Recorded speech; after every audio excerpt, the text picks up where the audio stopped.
اپنے ملک کے دفاع کے قابل رہے, آپ اس کو اتنا کمزور نہ کر دیں کہ وہ اپنا انسٹیٹیوشن نہ چلا سکیں. صاحب آپ نے سارے نام لیے کہ فوج نے آئی جے بنا لی, فوج نے پی ٹی آئی بنائی, فوج نے نون بھی بنائی, فوج نے پیپلز پارٹی بھی بنائی, ٹھیک ہے جی. تو ایک تو وہاں رہے, ہم تو کسی طرح ڈیفینڈ نہیں کرتے, ہم تو نکالا گیا فوج کے اوپر سٹرائک والا سوال نہیں آپ کیا, جب ان کو سٹرائک وہ کیا کیا گیا سوچ تھی؟ تو جو جن بوت تھے اور جو خاص تھے وہ چاہ رہے تھے کہ بھئی ایک پریزیڈنشل فارم آف گورنمنٹ آ جائے. اپنی جو میں اور کوکر صاحب بات کرتے ہیں پرسنل پاور کنگڈم کے لیے سارا ڈرامہ ہوا. لیکن پرسنل پاور مطلب پریزیڈنٹ فارم کیسے آ جاتی ہے اگر پارلیمنٹ کے اندر؟ سر جب خاص صاحب کے ساتھ کھڑے ہو جائے, اس ملک کے اندر نہ آئین ہے, نہ قانون ہے, نہ پاور ہے, نہ جب چاہے آپ ریگلین ہو جاتے ہیں, جب چاہے آپ کرمنل بن جاتے ہیں. میں آپ کو مثال دیتا ہوں, منظور کاکا پاکستان کا نمبر 1 فراڈ کرپٹ آدمی ہے. آیا, پکڑا گیا, اگلے دن اس کو ہسپتال بھیج دیا گیا. اگر اس کی بیل ہو جاتی ہے تو آپ کو پاکستان کا آنے والا فیوچر پتہ چل جانا چاہیے.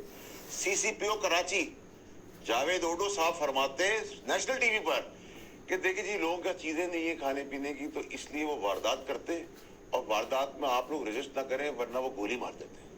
اگر پولیس کا سربراہ جو اتنا بزدل آدمی خود ہے, میں تو پرسنلی جانتا ہوں کہ وہ کسی تیزی سے گاڑی گزر جائے تو دوسری گلی میں چلے جائے, وہ اگر جسٹیفائی کر رہا ہے کسی کی موت کو, منظور کاکڑ کی میں نے آپ کو کاکا کی بات بتائی, ٹھیک ہے جی, اسی کی بات آپ آ جائیں سر الیکشن کمیشن پر.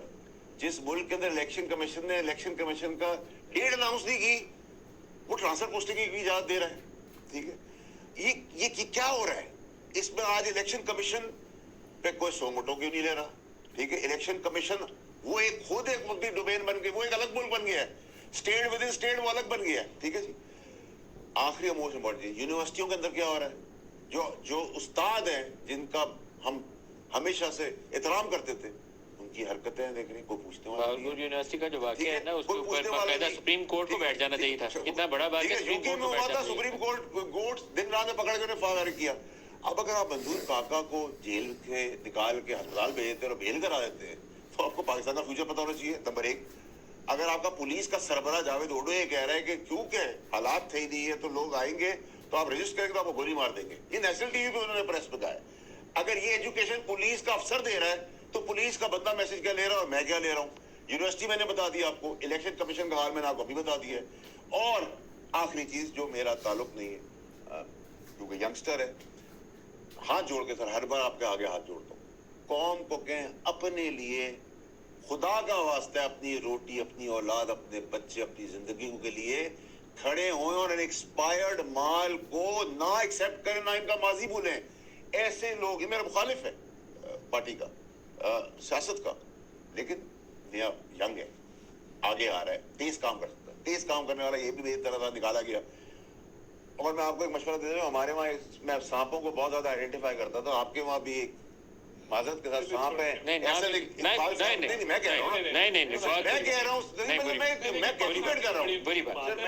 ہوں, میرا کام ہے آپ کو سنبھالنا. بری بات. مصطفیٰ نواز کوکر صاحب, مصطفیٰ نواز کوکر صاحب, ایک سوال میں دوبارہ آپ سے پوچھوں گا جو یہ پورا جواب نہیں انہوں نے دیا. فوج کے اوپر چڑھائی کرنا جو 9 مئی والا سانحہ تھا, اس کے بعد جو سپیس ہے فار پالیٹکس اور جو آزادی تھی, شخصی آزادی, وہ اس میں کمی آئی ہے, اضافہ نہیں ہوا. جن لوگوں نے یہ سوچی تھی کہ ہم 9 مئی کو جائیں گے اور فوج کو فتح کر لیں گے, وہ کس دماغ میں تھے اور پاکستان کی خدمت کر کے گئے ہیں کہ پاکستان کو ڈبو کے گئے؟ اممیچور سوچ. جی ملک صاحب, ایک کتاب ایک نظروں سے گزری, آکسفورڈ یونیورسٹی کے ایک پروفیسر ہیں, انہوں نے لکھی کہ انہوں نے پوری دنیا میں پچھلے 100 سال کے اندر جو پولیٹیکل موومنٹس چلیں ان کے اوپر انہوں نے تحقیق کی کہ جو پولیٹیکل موومنٹس تھیں جو کامیاب ہوئیں وہ کیوں کامیاب ہوئیں, اور جو ناکام ہوئیں جو تحریکیں پوری دنیا میں پچھلے 100 سال میں, اس کی کیا وجہ تھی. اور وہ ایک نتیجے میں پہنچے کہ جہاں پر بھی کوئی بھی اگر تحریک تھی اس کے اندر جب وائلنس کا عنصر موجود تھا تو اس وائلنس کی وجہ سے وہ تحریکیں ناکام ہوئی, اور سب سے زیادہ کامیاب ہونے والی جو تحریکیں تھیں وہ پرامن تھیں. تو سیاستدان کے لیے سب سے پہلا سبق جو ہے, ہماری اپنی بر صغیر کی آپ تاریخ اٹھا کر دیکھ لیں, یہاں پر جو پالیٹکس رہی, گاندھی جی کی جو پالیٹکس تھی وہ پالیٹکس امن کی پالیٹکس تھی. پھر اس کے بعد آپ جناح صاحب کی پالیٹکس دیکھ لیں, اس میں تشدد کا کوئی عنصر شامل نہیں تھا. تو سیاست کا پہلا سبق ہی یہ ہے کہ جب آپ کی تحریک کے اندر آپ جس چیز کے لیے جستجو کر رہے ہیں, آپ اس میں جب وائلنس کو شامل کر لیں گے تو پھر ناکامی آپ کی دیوار پہ لکھی ہوئی ہے. اور ہمارے نوجوانوں کو, بچوں کو آپ ایک اصول کے اوپر تو ٹرین کریں، لیکن یہ کیا اصول ہے کہ آپ انہیں کہیں کہ جی ایسی ان کی وہ مینٹل ٹریننگ کریں کہ وہ پہنچ جائے کور کمانڈر کے گھر کے اندر، اس کو آگ لگا دیں، لوگوں کو فوج کے سامنے کھڑا کرنے کا مطلب یہ ہے کہ آپ اپنے ملک کو کمزور کرنے کی جا رہے ہیں اور طاقت کی پچ پہ تو ہم لڑ ہی نہیں سکتے سیاستدان. ندیم علی صاحب طارق صاحب سے اس پہ ایڈ کروں، اسپیوناج پوری دنیا میں اسپیوناج کیا ہوتا ہے؟ اسپیوناج یہ ہوتا ہے کہ آپ اپنے ملک کی ایکسٹرنل تھریٹ کو رسپونڈ کرنے کی کیپیسٹی کم کر دیں. میں اگزامپل دوں گا، خدا نہ خواستہ اگر 9 مئی کی شام لاہور میں بارڈر کے پار سے اٹیک ہو جاتا، کور کمانڈر کا گھر جل چکا تھا، وہ وہاں سے جا چکے تھے، کس نے کمانڈ کرنا تھا؟ یہ آپ یہ سوچے سمجھے بغیر مٹھی بھر، اور لوگ بھی کتنے تھے، 40-50 مٹھی بھر شر پسند. اور اگزامپل کیا دے رہے ہیں کہ جی پہلی دفعہ نہیں ہوا، جی ایچ کیو بھی حملہ ہوا تھا، بھائی وہ دہشت گردوں نے کیا تھا. آپ اب سیاسی جماعت کا لبادہ اڑ کے دہشت گردی کی کاروائی کر کے پھر سیاسی بینیفٹ لینے کی کوشش کرتے ہیں ابھی بھی کہ جی عورتیں ہیں جو جیل کے اندر ہیں.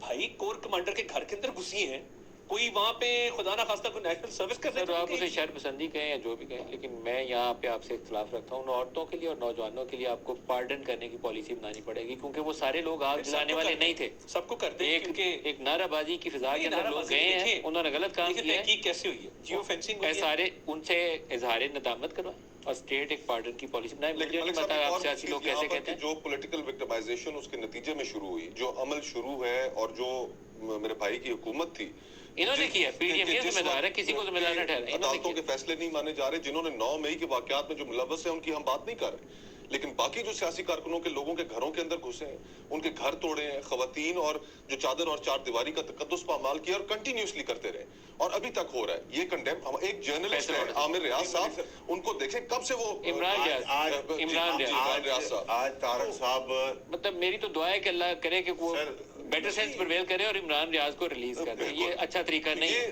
یہ کیا ہو رہا ہے کے اندر جو 14 کے ساتھ اور جو کچھ ہوا ہے، لیڈرشپ کو تو معافی نہیں ملنی چاہیے، لیکن جو معصوم بچے جو برین واش ہو کے گئے ہیں، 10,000 8,000 3,000 جو بھی بچے ہیں، وہ ان کے لیے ایک بڑا دل دکھانے کی ضرورت ہے کہ وہ برین واش. ریاست کو معاف کرنا چاہیے، لیکن جو لیڈرز ان سے انوالوڈ ہیں ان کی معافی. لیکن طارق صاحب کو میں یاد دلاتا چلوں کہ آپ نے بھی سپریم کورٹ میں حملہ کیا تھا، آپ نے بھی نیب میں حملہ کیا تھا.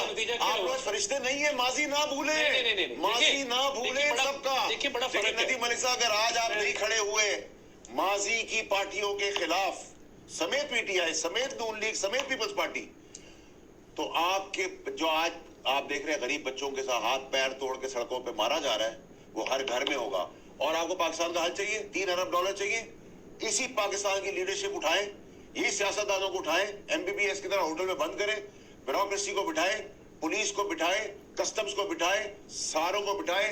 1 مہینے کے اندر آپ کے خزانے کے اندر پیسہ ہوگا. نہیں آئے والا کون ہے؟ یہ عمران خان نے 2014 سے یہ نعرے لگا کے نا قوم کو کافی خان آئے گا تو $200 ارب آئے گا، وہ $200 ارب نہیں ہے. کر کے دکھایا. لیکن اس لسٹ میں صرف سیاستدان نہ شامل کریں، اس لسٹ میں بیوروکریٹس بھی آئے، اس لسٹ میں جنرلز بھی آئے، اور اس میں ایک جواب ضرور دینا چاہتا ہوں کہ سپریم کورٹ حملے کے نتیجے میں کیا ہوا. طارق عزیز زندگی بھر کے لیے نااہل ہوئے، قید کاٹی. میاں منیر آج بھی زندہ ہے، پی ٹی آئی میں لاہور سے الیکشن لڑتے ہیں.